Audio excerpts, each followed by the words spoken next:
Welcome and thanks so much for watching. In the last episode, we looked at pay compression, a problem most organizations eventually run into. It's annoying, fixable, and usually hiding in plain sight. Today, we're stepping into something very different. This is where compensation stops being a technical exercise and starts becoming a full contact sport. It's executive compensation, because at this level, you're shaping behavior, you're signaling priorities, and you're putting your work on display for employees, investors, and a board of directors that suddenly becomes very interested in compensation right around the time the numbers start improving. And here's where it gets interesting. The business is recovering, the numbers are moving in the right direction. Everyone starts to feel like they've earned something, which is exactly when the most dangerous compensation decisions can get made. So, once again, we're going to test Aria AI, an elite artificial total reward strategist, against a real world executive compensation scenario, just with significantly more money, visibility, and potentially more consequences attached to it. And then we're going to evaluate whether the answer actually holds up, but not in theory, inside the boardroom, where the pressure is real, the optics matter, and nobody wants to be the person who explains why we just paid millions of dollars for something that could have happened anyway. But first, let's welcome Aria AI to Sutton Business Velocity headquarters, and we'll take a short walk over to the executive suite. Aria AI, this is the total rewards expert, Adam Sutton. Why don't you take a quick moment to talk about who you are, your qualifications, and how you might be able to contribute to the total rewards turmoil that's about to ensue? Adam, I'm Aria AI. I bring more than 25 years of elite Fortune 100 and global experience in total rewards, compensation, job architecture, executive incentives, governance, HRIS alignment, and M&A integration. I diagnose root causes, not symptoms, and I deliver recommendations sharp enough for board-level decisions. My contribution will be straightforward. I'll identify the critical total rewards issue as it arises, assess its risk profile, and give you a high-quality solution. No fluff. I ensure that what we implement is realistic, aligned, and actionable. When the turmoil unfolds, you'll get executive grade clarity. Let me know when we start. So this is great. We've done this before. We've had one or two interactions, and if you remember, this is meant to be collegial and also a bit competitive. So at the conclusion, I'd like to get a sense of whether you believe your solution to the situation would result in the better outcome when considering my inputs and recommendations overall, or if my recommendations and inputs overall might recommend the best solution. Is that something that you can do for the audience and I? Because sometimes they do get the benefit of a good laugh at my expense. So if you take this seriously, I might be some tough competition for you. Absolutely, Adam. I'll engage with full rigor and a touch of competitive edge. I'll assess both sets of inputs objectively. At the conclusion, I won't shy away from calling it as I see it, whether it's my solution that holds superior merit or whether your approach outperforms. If the audience gets a laugh from a genuine assessment, so be it. Let's bring the best out of both viewpoints. Ready when you are. All right, terrific. I really do enjoy these engagements. But let's start here by talking about a mid-sized company that is coming out of a difficult 18-month stretch. Revenue decline, margins are tightening. Leadership has made a series of operational decisions that are meant to stabilize the business. And now things are starting to improve. Revenue is recovering, the costs are down, performance is trending back towards historical levels, which is usually when the next much more uncomfortable question would show up. The CEO proposes a new executive incentive plan that's tied to year over year EBITDA growth. And on the surface, that would sound completely reasonable. But this is where the situation begins to shift. A meaningful portion of that improvement is coming from the recovery that's already been implemented, not necessarily new decisions that are to be made. And the board sees it. They want strong incentives, retention, and alignment, but they don't want to pay for recovery. So now the situation becomes less about designing a plan and more about defining what we're actually rewarding for.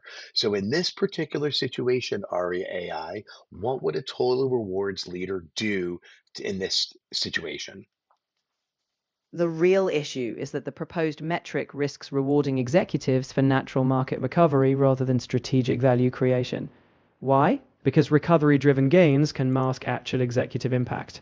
The risk is that you'll overpay for passive outcomes, creating misaligned incentives. My solution? Pivot to a metric that isolates executive controllables.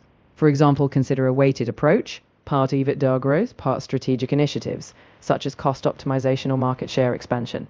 Execution reality, you'll need the board's buy-in on what qualifies as controllable value creation. The takeaway, align incentives to actual executive influence, not just macro rebound.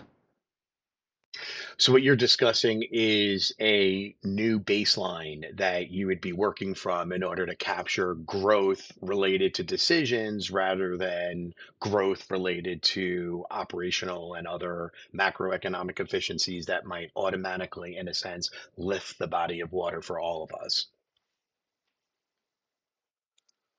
Precisely. You reset the baseline to account for the uplift already in motion, so you only measure incremental gains driven by leadership actions. That ensures executives aren't simply rewarded for riding the tide. Instead, they're rewarded for the tangible business decisions they influence. It keeps incentives honest and targeted at true strategic value creation.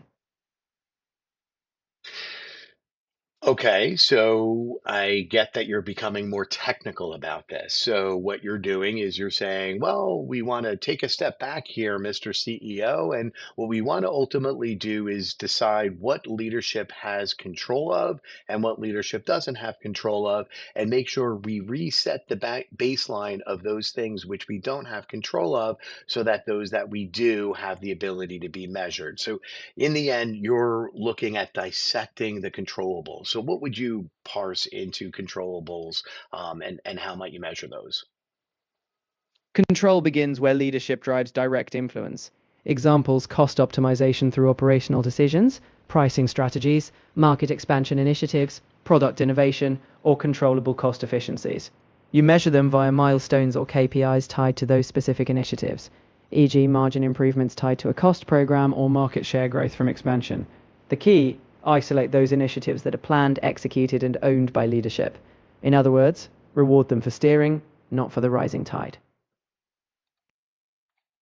Well, then I have to ask you a question. What happens when some of the leaders ask you why they are not going to be rewarded for the overall increase in performance of the company?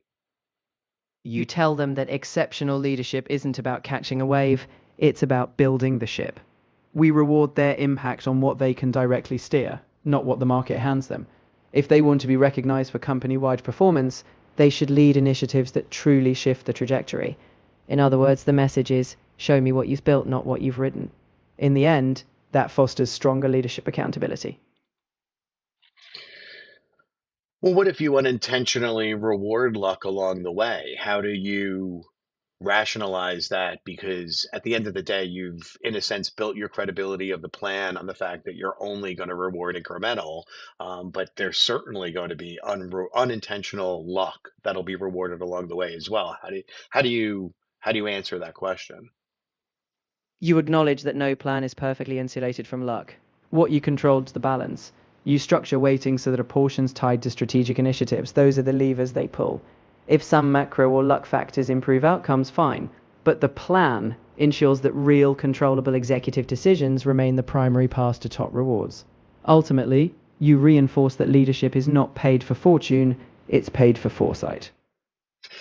And how do you measure the durability of the leadership impact on the, uh, we'll call it growth impact that they've had? So how do you actually measure that durability? Is there a way to assess that over time, or is there a convergence between, what we might consider to be those things that were heavily influenced externally and only slightly influenced internally? And then over time, those, in a sense, cross and shift so that things that were more heavily influenced would be internally versus those that were externally. So is that in a sense where you're going?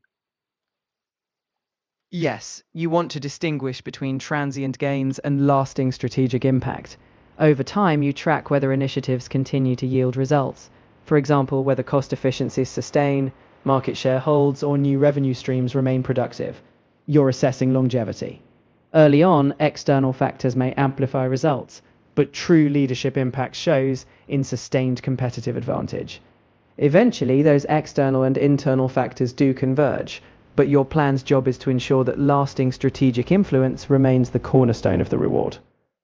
So back to the CEO who wants a EBITDA-driven long-term incentive plan. What do you say? I'd say EBITDA alone is too blunt. We can incorporate it, but not in isolation. We'll pair it with measurable strategic initiatives, those the leadership team directly drives to ensure alignment. The board wants sustainable value creation, and that means tying rewards to what the executive team controls. We'll get them what they want, a plan that pays for actual leadership, not just recovery. I agree. I think that's the right approach. Now, did you work with the CHRO on this, or is this directly with the CEO? Again, I'm just trying to get a sense of the partners that you'd pull into this conversation. I'd involve both. The CEO frames strategic direction, but the CHRO ensures alignment with talent strategy and execution. You need both voices at the table. The CHRO will help ensure the plan reinforces leadership behaviors and talent retention, while the CEO ensures it's aligned with broader business performance. It's a partnership, not a solo act. Well, the interesting part of this is that we haven't included a wrinkle. And that wrinkle is the other party that has a weighing in factor on this as well. And they've decided to provide some additional guidance. And like I mentioned in the last episode, sometimes the guidance, the wrinkle that we would receive are helpful, and other times they create a completely different kind of a challenge or different level of complexity. And in this particular case, I think this one falls into the second category. Our board of directors has introduced a non negotiable component to the long term incentive plan. As part of recognizing the achievement of performance outcomes, they would like the payout to include a company wide parade. Yes, you heard that right. They want it to be a parade. And just to be clear, this isn't a suggestion. They've made it a requirement. So now the question becomes, how does that fit inside the design of the plan? Because at first glance, it really doesn't look like something that we would fit into the structure and so forth. But this is exactly the kind of moment where structure, judgment, and also creativity come together.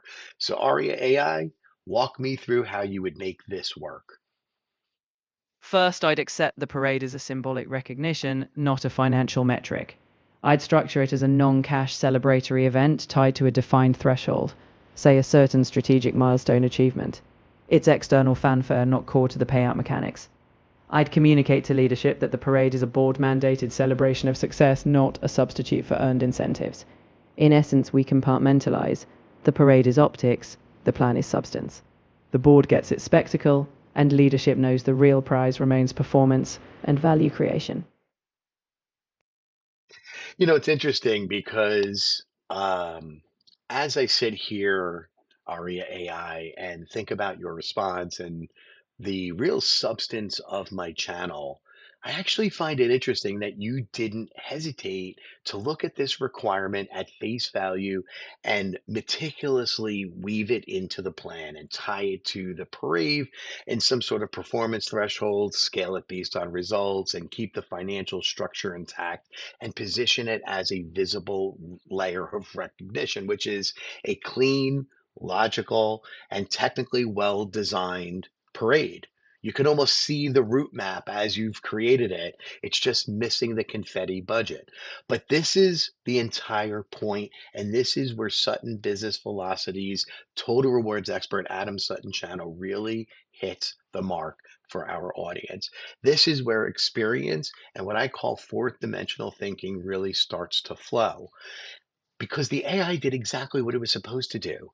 It took the requirement, it respected it, and it built cleanly into the plan. So structurally, it would work.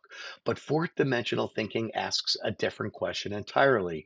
Not just how do I make this fit, but what are we actually interpreting from the board of directors if we get this right.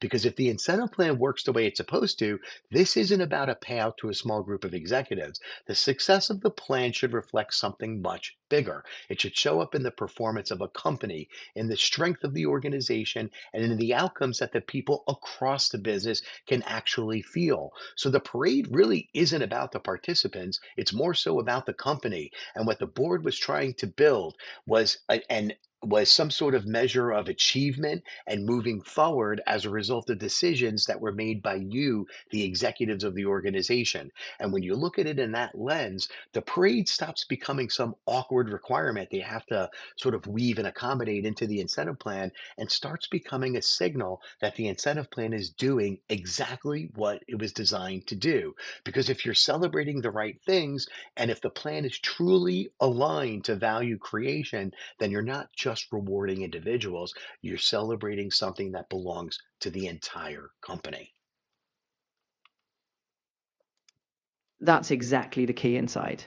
The parade, when reframed, isn't just a spectacle, it's a cultural marker of collective achievement. In this sense, we use it to reinforce that value creation is not siloed. If the plan drives meaningful enterprise wide success, that success deserves broad recognition. In practice, you'd design communication so that the parade represents organizational pride.